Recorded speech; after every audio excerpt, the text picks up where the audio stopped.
Seperti yang kita tahu, Anggridharma adalah seorang raja dari kerajaan Maluwapati. Dikisahkan dalam legenda bahwa Anggridharma adalah putra dari Pramesti, cucu Raja Jayabaya dari kerajaan Kadiri. Jika ditarik ke belakang, silsilahnya dari Jayabaya, anak Gendrayana, cucu dari Yudayana, dan cicit dari Parikesit.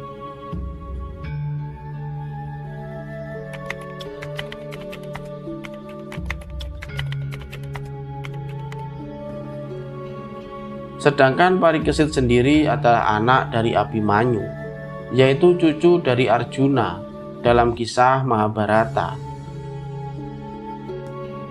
Dalam legenda, sosok Anggridharma digambarkan memiliki anugerah kesaktian Aji Gineng, yaitu kesaktian yang membuat pemiliknya paham dengan bahasa binatang. Bagi sebagian orang, Anggridharma bukanlah sebuah legenda, tapi merupakan sebuah kenyataan yang terjadi pada suatu daerah, khususnya di daerah Jawa Timur dan Jawa Tengah. Misalnya Kabupaten Bojonegoro, gapura masuk ditulis dengan selamat datang di bumi Anggridharma. Untuk kesebelasan sepak bola pun diberi julukan Laskar Anggridharma. Bahkan ada rencana Anggridharma akan dijadikan ikon kabupaten tersebut. Tak hanya itu, di desa Wotangare, Kalitidu, terdapat situs melawatan yang dipercaya sebagai petilasan Prabu Anggridharma. Tak hanya Bojonegoro, di daerah Pati, Jawa Tengah, terdapat makam yang diyakini adalah makam Prabu Anggridharma, yang terletak di desa Melawat, Kecamatan Sukolilo.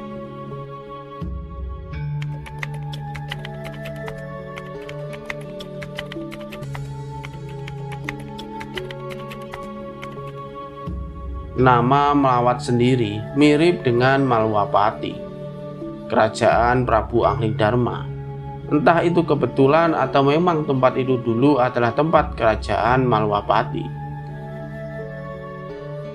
2 km dari sana, di desa Kedung Winong, Kecamatan Sukolilo, diyakini sebagai makam dari Patih Batik Madrim, seorang patih kerajaan Maluwapati.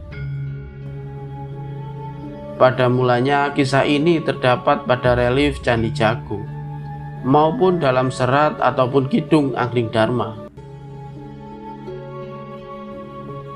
Pada relief Candi Jago terdapat 7 panel relief yang didahului dengan gambar naga jantan merayu naga betina. Relief ini terdapat pada kaki candi di sebelah sisi timur laut. Walaupun candi ini dibangun pada masa kerajaan Singasari, tapi diyakini relief ini dipahat pada masa Raja Hayam Wuruk, raja kerajaan Majapahit. Seperti yang diceritakan dalam Negara Kertagama, Hayam Wuruk melakukan pemugaran terhadap 27 pendarmaan leluhurnya. Candi Jago mengalami perombakan yang signifikan secara arsitektural. Kisah Anggridharma sendiri merupakan bagian dari kidung Tantri Kamandaka yang muncul pada masa Kediri dan populer pada masa Majapahit. Diceritakan pada waktu dulu ada raja yang bernama Aridharma. Suatu hari dia pergi ke hutan untuk berburu. Bertemulah dia dengan naga gini yang sedang kawin dengan ular sanca. Berkatalah Aridharma, "Sungguh buruk kelakuanmu karena tidak berkahwin dengan keluarga naga. Ini adalah percampuran antar kasta, dan ini adalah perbuatan yang tidak layak dilakukan. Sedangkan aku adalah raja yang berkuasa di dunia. Bagaimana kata orang-orang nanti? Dibunuhlah ular sanca dan naga gini dipukul hingga terluka dan menangis. Maka ia melapor kepada ayahnya sang Raja Naga." Mungkin bagian awal cerita tadi berbeda dengan cerita pada umumnya. Tradisi lisan kisah Anggridharma sudah ada sebelum era Majapahit. Versi tertulis berjudul Aridharma dan diadaptasi ke dalam relief candi, baru muncul pada era Majapahit.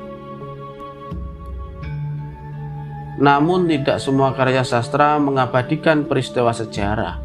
Tokohnya pun tidak harus selalu ada dalam dunia nyata.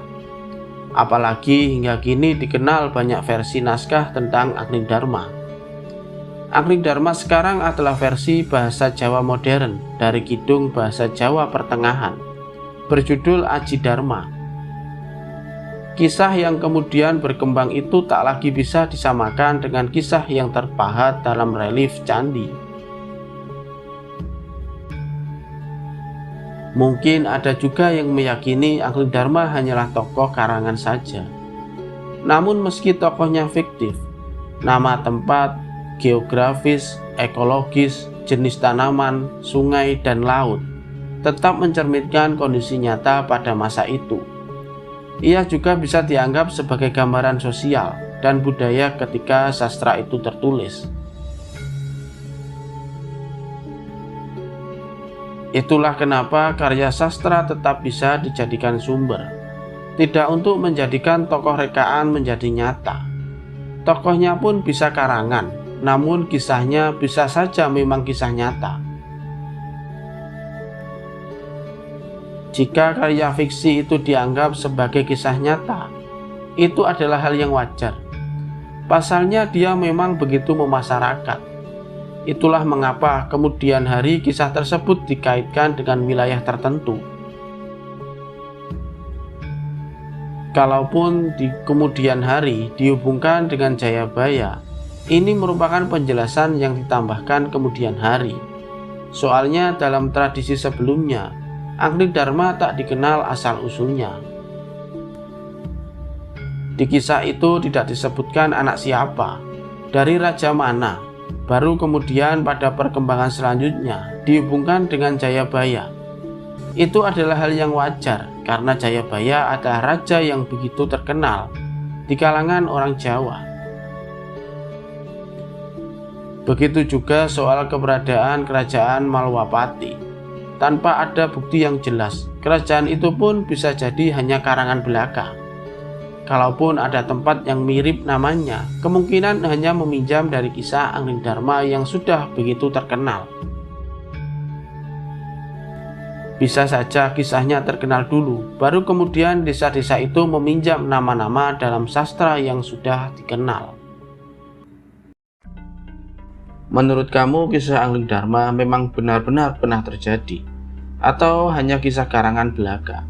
Itu semua tergantung dengan pemikiran dan pemahaman masing-masing.